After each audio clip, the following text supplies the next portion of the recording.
Hi friends, नमस्कार। मैं हूँ राजू गुलाटी। हमारे यूट्यूब चैनल राजू संगीत गुरु में आपका स्वागत है। आइए दोस्तों, आज आपके बीच किसी भी राग को हम गाना के हिसाब पे कैसे गाते हैं या कोई गाना को हम राग में कैसे ढालते हैं। सबसे पहले किसी भी राग में पहला होता है आरोह अवरोह। क्या होता है आरोह अवरोह? आरोह अवरोह और स्वरूप। क्या होता है स्वरूप। दूसरा होता है अस्थाई। तीसरा होता है अंतरा। चौथा होता है आलाप। पांचवा होता है तान। आरोह अवरोह स्वरूप एक साथ हो जाता है। अस्थाई हो गया, अंतरा हो गया, आलाप हो गया, तान हो गया। किसी भी गाने में, किसी भी राग में आपको ये 5 चीज होता है। कौन कौन चीज होता है? ये 5 चीज आपको याद रखना है। क्या क्या होता है? पहला होता है आरोह अवरोह स्वरूप किसी भी राग का। दूसरा होता है अस्थाई। तीसरा होता है अंतरा। चौथा होता है आलाप और पांचवा होता है तान। यही चीज होती है। समझ में आ रही है? आरोह अवरोह स्वरूप अस्थाई अंतरा और आलाप तान। तो हमारे बताएंगे आपको क्या। अब आज हम आपको बताने जा रहे हैं राग भूपाली। क्या बताएंगे? राग भूपाली। दोस्तों ये देखिए, राग भूपाली में आपको आरोह अवरोह और स्वरूप हम लिख दिए हैं। इसका स्क्रीनशॉट आप ले लीजिएगा और इसका बजा के भी देखिएगा कैसे बजाते। देखिए क्या है आरोह है, क्या है? सा रे ग है, फिर प है, फिर ध है और सा है। सभी शुद्ध है। क्या है? सभी शुद्ध स्वर है। सभी क्या है? शुद्ध स्वर है। यहाँ फिर है सा है, तार सप्तक का सा है, फिर ध है, प है, ग है, रे है और सा है। किसका? अवरोह में। आरोह अवरोह देख रहे हैं। फिर स्वरूप देखिए, ग प ध प ग रे सा। ये क्या है? स्वरूप है। अब ये हम इसको बजा के देखते हैं कैसे है। क्या है? सारे ग प ध सा। सारे ग प ध सा। देखिए और गाना भी है साथ में। पहले बजा के देखा, सारे ग प। देखिए सा रे ग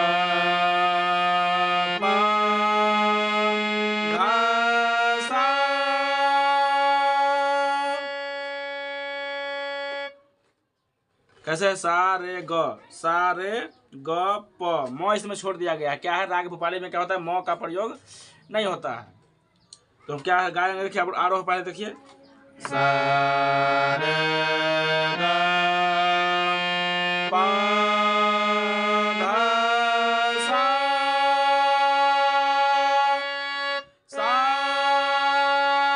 ध प ध रे सा। यही मेरा आरोह अवरोह है, राग भोपाली का आरोह अवरोह। देख लिए आप? क्योंकि राग भोपाली में म वर्जित है। क्या है? म सा रे ग प ध सा। म और नी। क्या है? राग भोपाली में म और नी जो है ये वर्जित है। क्या है? वर्जित है। इसको नहीं बजाना है। सिर्फ 6 स्वर को ही लेके चलना है। सा रे ग प ध सा। और जब हम कोई भी राग गाते हैं तो राग गाते समय आपका स्वर जो है, मुंह का आवाज जो आप जो बोल रहे हैं वह मिलना, हारमोनियम की आवाज से मिलना चाहिए। अगर हम सा रे ग प बोल रहे हैं तो प पर मेरा आवाज मिलना चाहिए। सभी पे मिलना चाहिए आवाज। प के बाद ग के बाद सीधे प पे जा रहा है, म को छोड़ रहे हैं। तो मेरा स्वर क्या है? गाते समय हमेशा हारमोनियम से मिलना चाहिए। आप कोई भी राग गाइए, आपको गाने के समय में हारमोनियम से आवाज लगना ही चाहिए, मिलना चाहिए, अटैच करना चाहिए। नहीं तो अगर गलत हो रहा है तो आप फिर से उसको रियाज कीजिए। हर स्वर पे मेरा आवाज टैली होना चाहिए, मैच होना चाहिए। ये कैसे गा रहे हैं हम? सा रे ग प ध सा सा ध प ध रे सा सा रे ग प ध सा सा ध प ध रे सा। तो किसी भी राग को हम इसी तरह गाते हैं, इसी तरह रियाज करना चाहिए। और फिर स्वरूप देखिए, स्वरूप में क्या है? ग प ध प ग रे सा। ग ग प ध प ग रे सा। ग प ध प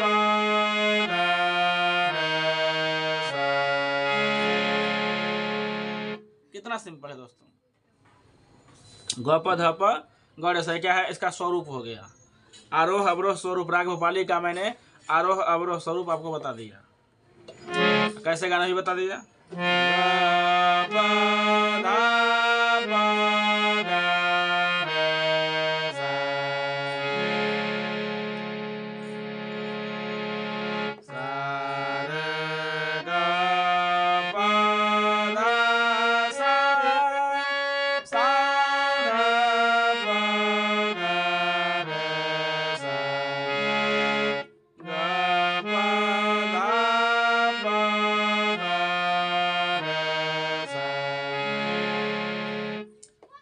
दूसरा आता है स्थाई।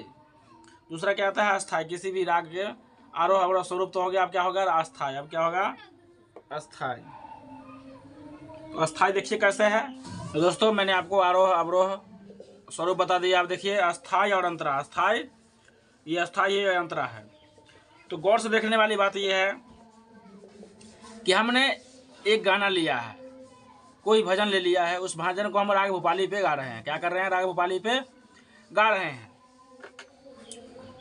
तो आइए उस भजन को हम कैसे गा रहे हैं राग भोपाली के अनुसार, और कैसे हम एक एक उसको हम चार चार भाग में डिवाइड कर दिए हैं। क्या किए हैं, 3 ताल में चार चार भाग में। देखिए यहाँ गौर से, सा है कि कौन सा, ये बिंदु ऊपर लगा हुआ तार सप्तक का सा है। डैश, डैश का मतलब होता है यहाँ जो डैश देख रहे हैं, इसका मतलब दो बार सा है। सा को क्या बार, 2 बार दबाना है। क्या दबाना है, 2 बार। इस सा को क्या करना, 2 बार दबाना है, 2 बार। तो सा सा ध प, गौर से सुनिएगा आप। सा सा ध प, फिर गौरे सा सा, गौरे सा सा, फिर सा ध सा रे, फिर है गौरे ग ग। यहाँ भी डैश है, मतलब ग ग है। क्या है, 2 बार ग। इसलिए जहाँ पर एक अक्षर अगर 2 बार बोलना है, 3 बार बोलना है, 4 बार बोलना है, तो उसको हम डैश डैश करके लिख देते हैं। तो मतलब कहने का डबल है, यहाँ पे डबल बोलना है। यहाँ देखिए सा को, सा है, फिर 1 2 3 डैश है, मतलब सा को 4 बार बोलना है। क्या दबा, सा को कितने बार बोलना है, 4 बार बोलना है, 4 बार दबाना है फिंगर से। तो यही मेरा क्या है, इसको समझ रहे हैं आप। फिर है तुम बिन हम री, और री के बाद देखिए ये क्या है, डैश की तरह, एस की तरह जो लिखा हुआ है, इसको हम क्या है, जब स्वर मेरा, जिसको हम स्वर को खींचते हैं लंबा, जब हम खींचते हैं किसी भी स्वर में, तो लंबा खींचते समय जब हम कोई भी अक्षर को, कोई भी शब्द को लंबा जब खींचते हैं, जिस अक्षर को, उसके आगे ऐसा लग जाता है, उसके आगे ऐसा डैश, इसको डैश नहीं बोलेंगे, इसको जो हम इस तरह से एस की तरह जो लिखे हुए हैं, और ड की तरह, यह र की तरह जो खींचा हुआ है, इसको क्या बोलेंगे। ये जो है संगीत में जब हम लंबा स्वर खींचते हैं, कोई भी गाना आप देखिएगा लिखा हुआ, किताब में ऐसा लिखा रहता है, या कोई भी स्वर को जब हम खींचते हैं, इतना समझ लीजिए, तो उस जगह पे हम ऐसा इसका प्रयोग करते हैं। री इस तरह से अगर है, बी सा, जब हम इस तरह से आ, मतलब कोई भी स्वर जिस तरह से हम खींचते हैं, किसी भी स्वर को लंबा आलाप लेते हैं, तो उस जगह पे हम क्या करते हैं, ऐसे लगाते हैं। ये आप समझ गए, इस चिन्ह का मतलब समझ गए।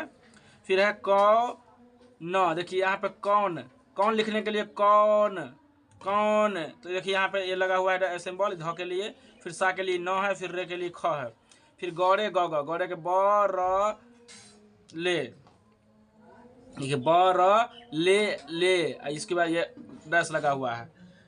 डैश नहीं, इसको हम र क्या बोल सकते हैं, यह चिन्ह है, जब हम स्वर को लंबा खींचते हैं तो इसके लिए लगाया जाता है। तो कहने का मतलब इतना आप समझ गए कि 4 4, देखिए एक अक्षर 2 3 4, 1 2 3 4, 1 2 3 4, 4 चौका 16, 4 4 है, 4 4 स्टेप मार दिए, 1 2 3 4, 4 4 सभी में है, तो क्या होगा, 4 चौका 16, या 3 ताल में यह बजेगा। यह राग जो है 3 ताल में, अगर तबला आप सामने रख के बजाइएगा तो अच्छा लगेगा। तो आइए गौर से देखते हैं, क्योंकि यह वीडियो आप मिस नहीं कीजिएगा, वीडियो को पूरा देखिएगा।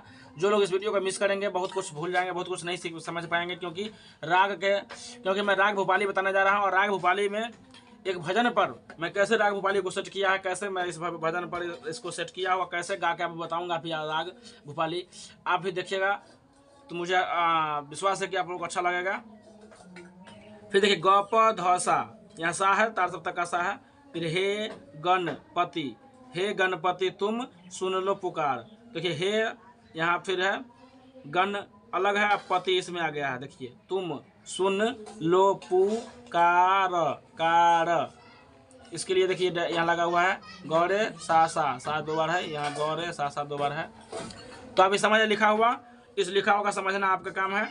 यहाँ अंतरा में देखिए प प ग ग, प प ग ग, फिर प प सा ध, फिर सा सा सा सा 4 बार सा है, फिर ध रे सा सा, फिर बल विद्या के तुम हो दाता, फिर ध ध ध ध सा सा सा सा ध प गौरे सा सा, मतलब हम पे कृपा करो है विधाता, करो है विधाता। इस तरह का ये गाना है, भजन है। तो आइए हम देखते हैं इस गणपति भगवान को भजन को कैसे है ये। आइए समझते हैं, पहले इसको गा के हम देखते हैं। पहले आप इसका ऐसे स्क्रीनशॉट ले लीजिए, आप वीडियो को जूम करके इसको देख सकते हैं, समझ सकते हैं एक बार। अच्छी बात है, देखिए हम ऐसे कर दिए हैं, आप देख सकते हैं आराम से। चलिए हम इसको बजाते कैसे देखिए, देखिए कैसे बजाते हैं इसको। तार सब तक का सा है, सा यहाँ है। और राग गाते समय आपका मुंह का आवाज जो है, आप जो गा रहे हैं उनको गाना है और बिल्कुल आवाज मैच करना चाहिए, तभी आप सही गा रहे हैं। तो पहले इसका आरोह अवरोह बता दिए मैं कैसे आरोह अवरोह। सा रे ग प ध सा, सा रे प ग रे सा, ग प ध प ग रे सा। अब इसी पर हमको गाना गाना है, यह गाना जो है इसी पर गाना है, राग भूपाली पे। 6 पटरी, 1 2 3 4 5 6। आइए देखते हैं। राग भूपाली में गौरनी वर्जित होता है, आपको मालूम है। राग मैंने स्वर आरोह अवरोह स्वर बता दिया है, बस स्थाई अंतरा देखिए।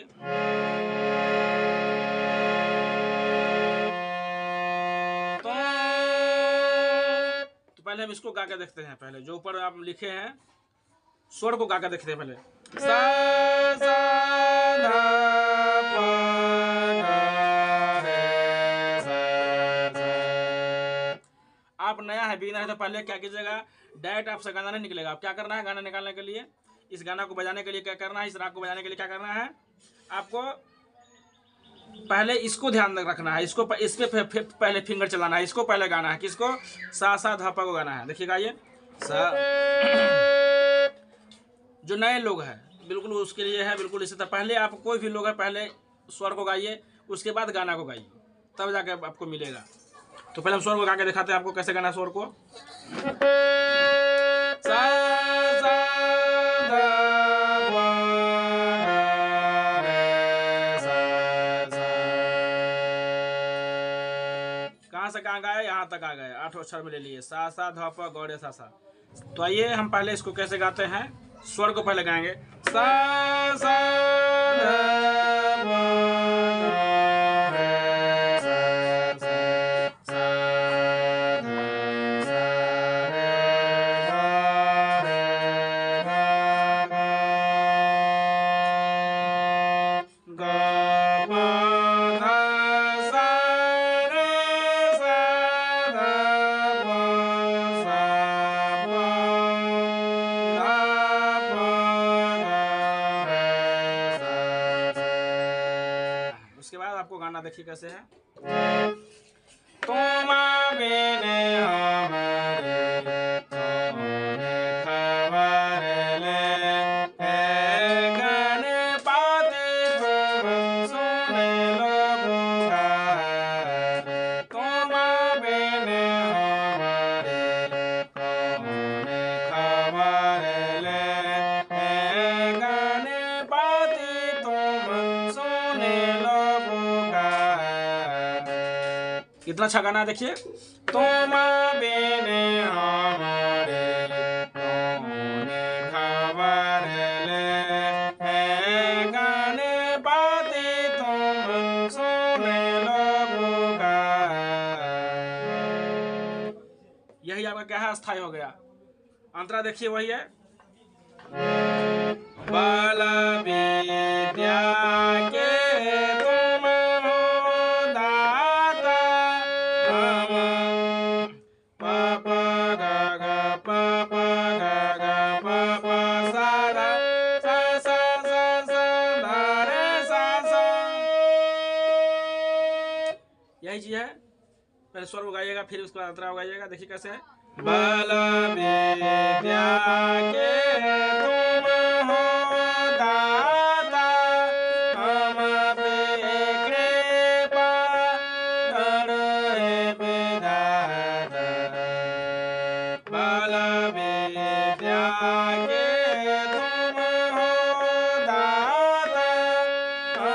पे कृपा करो हे विधाता। देखिए फिर से देखिए, बल विद्या अंतरा फिर से देखिए। बल विद्या के तुम हो दाता, धारे सा बल विद्या के तुम हो दाता, हम पे कृपा करो हे विधाता। दोस्तों तो कल हम इसका आलाप और तान कल बताएंगे। आज के लिए इतना ही, धन्यवाद।